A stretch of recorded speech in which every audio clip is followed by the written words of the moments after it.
Right, hello there everybody, Adam Cleary from FourFourTwo, and a German managing the England team is what I would say if I was your dad. Yes, after Lee Carsley took one hard look at what it means to be a real gangster and decided, no, that's not for him, England have appointed Thomas Tuchel as their new head coach, starting in January and taking them through to the World Cup. Now, normally I do quite a long intro on these videos, but we've got a lot to get through here, so just sit down.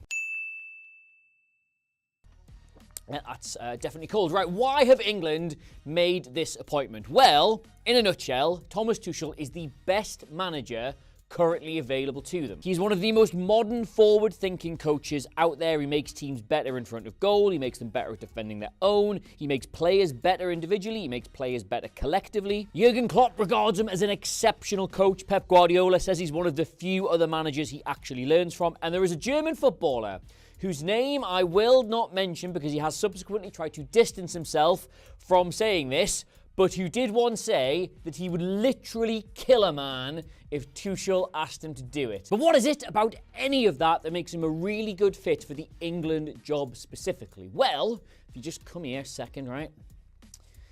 Ich werde es dir sagen. Right, straight off the bat, if you watch anything or you read anything that tells you that Thomas Tuchel has this one system and that's how he plays and that's what he likes, turn it off.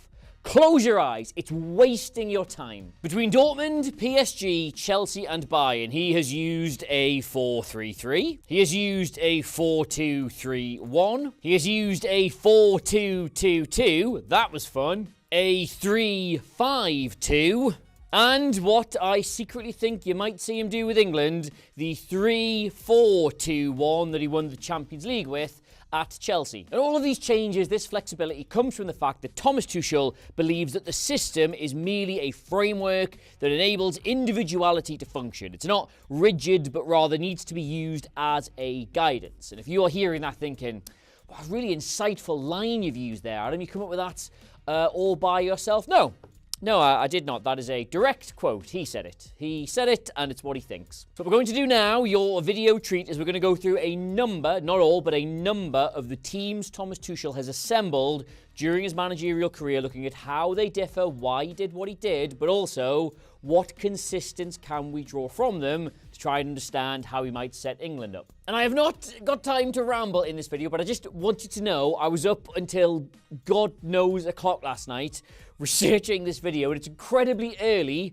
recording it now, so I'm slightly delirious, but I think this is really good. You may, at some point between now and his first England game, hear that he's a bit of a defensive coach, right? And again, turn that shit off. They are wasting your time. His Borussia Dortmund team, and apologies to any Mainz fans, we are skipping that formative part of his career because it's just so long ago and there's only so much I can fit in, right? His Borussia Dortmund side was possibly the best thing to watch on the planet when it was around. He didn't enjoy the same success there that Jurgen Klopp did. There weren't really the trophies to match it, but he came second behind Bayern Munich in his first season and actually outscored them. And what he did there was he took the 4-3-3 that he had inherited from Jurgen Klopp and made them not more possession-focused or possession-based, but certainly a lot more comfortable in possession. One of the first things he did was he took Sven Bender, a robust sort of all-action tackling number 6, and he replaced him with Julian Weigl, who was like a teenager at the time. He was completely unproven, but so naturally comfortable on the ball. It meant in any phase of play, Dortmund had him as an option and they could retain the ball really well. They were still one of the best high-pressing sides in world football, focusing on winning the ball back in this area. But what he did was he evolved them so that when they had it in these areas instead, they didn't just so repeatedly give it away, trying to rush up the pitch as directly as possible. And as a result, Dortmund went from 54% possession in Klopp's last season to 65 in Tuchel's first. Oh, wow, Adam, did they get 11% more possession? I'm so impressed. And yes, absolutely fair comment, but they did so whilst also scoring nearly double the number of goals and creating, I can't remember exactly what it was, but a lot more chances. So they weren't possession nerds, but they were good in possession. So you remember Jurgen Klopp's Liverpool at their all-conquering best, right? Dortmund were kind of similar in that he wanted the support for the forward to come from the two players in the wide areas. They would get into those places, and then the full-backs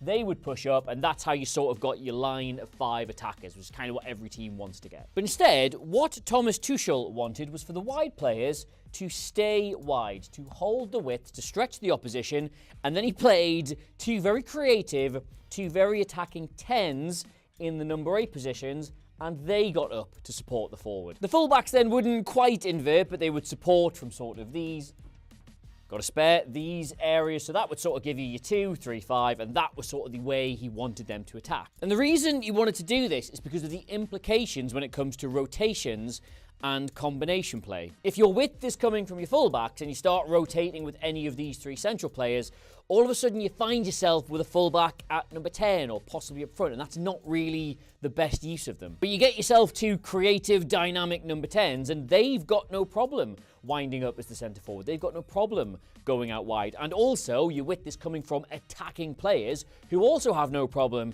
in the half space or at centre forward. Now, England obviously are stacked with nothing if not generational talent, number 10s and wide attackers. So having a manager who likes to push them forward from central midfield is mad useful. But the really important thing to keep in mind when we're talking about international managers, right, is it's not necessarily about the team selection. Like, you could give me the job and I might pick the same 11 as a Tuchel or a Guardiola or a Klopp or somebody. It's about the coaching. Thomas Tuchel came into a side and coached this team to play with 2 attacking 10s, have lots of rotations and interplay with the forward line, and not get left wide open. And all the while, remember, with a Julian Weigl type at number 6. Not some brute who's going to go around making up all the gaps and stopping you getting counter-attacked against. Just a ball player, just a possession player, just an Angel Gomez. It's not just about the selection. We can all do the selection. It is about the coaching, and that is the experience that Tuchel has. And I think something that really speaks to the quality of that coaching, right, is if remember, you've got the wide players providing the width. They're supposed to stay out on at the flank, and the 2 10s are to provide the support for the centre forward, right?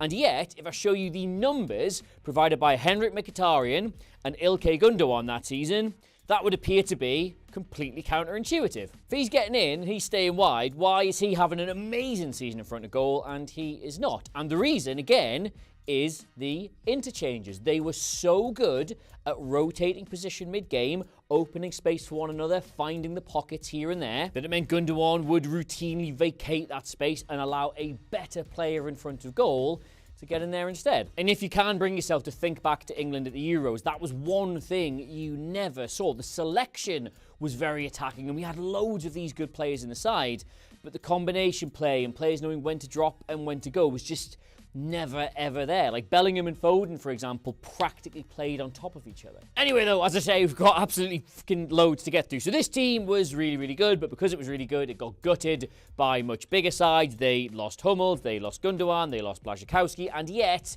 Tuchel then somehow only dropped 1 place in the league next season.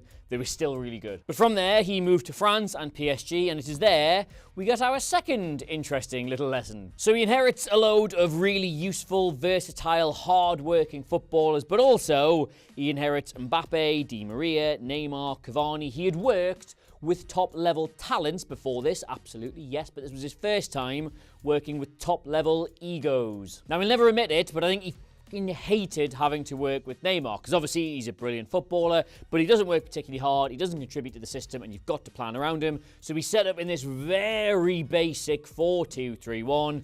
These 3 would lead the press, these 2 would sort of back them up, and he could just be there doing Neymar things. But the thing is, Neymar got an absolutely massive injury that season, so he was given the opportunity to kind of set up however he wanted. And what he just about landed on was this sort of mad 3-4-3, which is sort of remarkable for somehow having like 6 actual defenders in it. Wasn't anything particularly special about the way it worked. Like Di Maria would just sort of float as a playmaker on this side, trying to lay on things for Mbappe. He would occasionally drop a bit, which allowed Draxler to go in there. Dani Alves would push right up. It was pretty uninspiring. It was good in the league, but in the Champions League, it blew a 2-goal lead to this Man United team at home, and Tuchel had a bit of an awakening that if he wanted to do anything with this PSG side, he did need to find a way to accommodate Neymar's erratic genius. And so, to quote Dr. Dre, who he apparently really likes, he got in a lab with a pen and a pad, and next season, he came back with this: 4-2-2-2. And this, in my increasingly less humble opinion, may well be one of the most ingenious tactical solutions we've seen across Europe in many a year. What you've got here, effectively, are two inverted playmakers in Angel Di Maria and Neymar. They start wide, they can receive the ball in those positions, but they're ultimately free to play as dual 10s. If they want to move into the middle, they can. If they want to stay wide, they can. They had very open roles. And as a result, what that meant was that fullbacks had to provide all the width. They had to get all the way up from the back to provide that sort of option out wide and also lead the press on that side. Now that is an insane ask of two players to cover that much ground across the pitch in various phases of play and not get caught wrong side when other teams break. So we went shopping for like robust, big, honest footballers. He got Paredes, he got Gay, and that made the midfield not so much of a luxury when Marco Verratti was there. You had these two options who could cover around all the space as well, basically boxed in these six as the attacking unit. And this, by about a million miles, is easily the best Neymar has ever looked since leaving Barcelona. Like this season, in that sort of free playmaking, wide, number 10, whatever you want to call it, role, he was unbelievable. And I truly, genuinely, honestly, madly believe that were it not for COVID-19, this PSG team would have won the Champions League that year. Like, this was their form going into lockdown. Like, they were scoring 3, 4, 5 goals every single game for fun. And then 6 months later, when they picked the tournament back up, it didn't have that momentum. They still only lost 1-0 to a very, very good Bayern Munich side and possibly the weirdest Champions League final that will ever take place. But just for about 6 or 7 months, he did something unbelievable with this. But more important than that, right, I think this is a huge green flag, for someone who wants to be an international manager. Like, he was lumbered with an incredible generational talent who did not fit anything he was trying to do. But rather than discard him, rather than fall out with him, rather than waste him, he completely reinvented the team to find a way to make that work. And even just away from that, this, just like the Dortmund system, is another astonishingly inventive use of number 10s. This time, what you've got are two players who are very comfortable out wide, yes, but what they want to be doing is coming into the middle to evade their marker, nice little bits of interplay with the players in front of them and the ones overlapping, and creating lots of chances for their teammates. And this would work perfectly with a Jack Grealish and a Cole Palmer. Whereas the 4-3-3 had at Dortmund is obviously perfect for like Anthony Gordon, Bukayo Saka to hold the width and then come inside when they need to, but to have Foden and Bellingham, players like that, getting near the centre forward and interchanging with all three. And even when he was at Chelsea, which is the club where he took his casual flirtations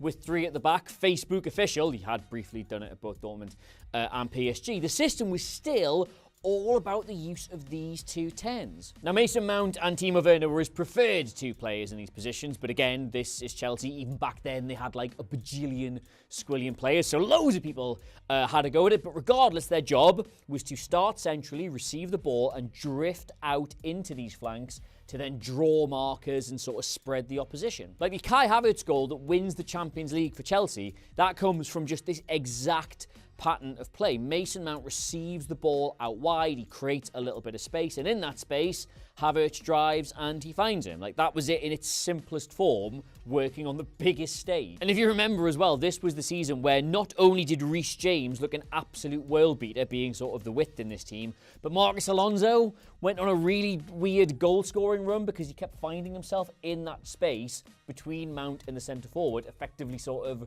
playing as a 10. He was A, weirdly good at it, and B, nobody expected him to be there. James would also get up into that position, but because Werner was a centre forward, they would then sort of overlap a lot, and there was good interplay there, again, as the result of really good coaching. And while this Chelsea side did not set the world on fire, it was really good, and again, had very, very dynamic use of number 10s. I don't know if the point is getting through yet, but Thomas Tuchel has more uses of 10 than that really weird centre-parting guy on my Instagram that keeps aggressively saying sorted at me. And this one isn't so much of a tactical point, right? But I've seen some criticism of the appointment because, oh, didn't he just like completely flop at Bayern? And I don't think that's entirely inaccurate to say, but I think the circumstances behind it aren't widely known over here. So the decision at Bayern to appoint Tuchel was basically the idea of Oliver Kahn and Hassan Salihamidzic, who were in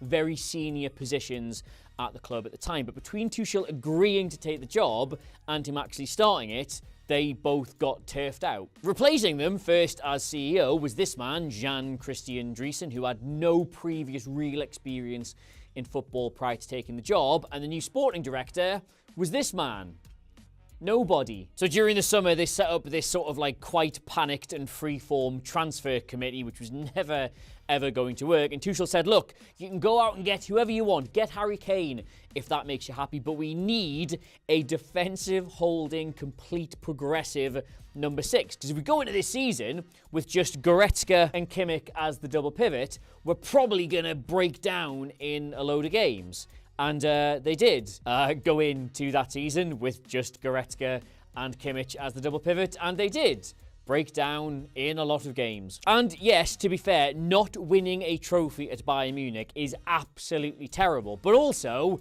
they actually got one more point in the league, finishing third under Tuchel, than they had done actually winning it the year prior. So it's not quite the anal prolapse it gets made out to be. So, all that being said, what are the key consistents in Thomas Tuchel which are particularly relevant for his appointment as England manager? Well, the one I've been trying to drill into your skull for the last God knows how long this video is that regardless of what formation he sets his team up in, his primary focus of his attacking play is in what can he do with number 10s. Whether they start wide and come in, or they start centrally and push up, or they're interchanging, or they're rotating, or doing whatever, that is where the focus of his attacking is. And England currently are stacked. They are absolutely spoilt for generationally talented number 10s. He's also considered to be one of the best managers in the world at seamlessly melding controlled possession play with an aggressive high press. Like, just to chart you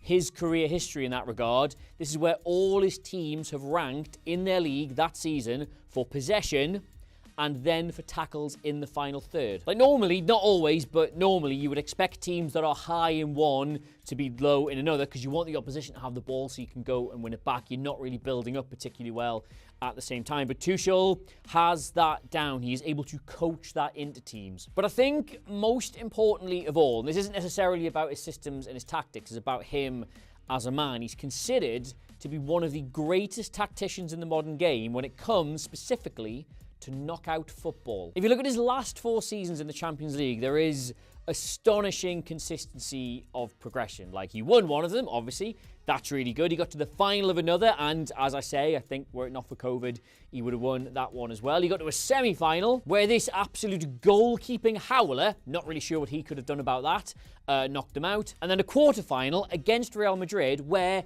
if they had already changed the away goals rule at this point, he would have gone through. So he's very good at this. And that's because he's renowned for being a meticulous planner when it comes to matches. He is so good at looking at an opposition team and working out where he can best exploit their weaknesses, changing the team to sort of fit that, and then coaching these ideas into them in a very short space of time.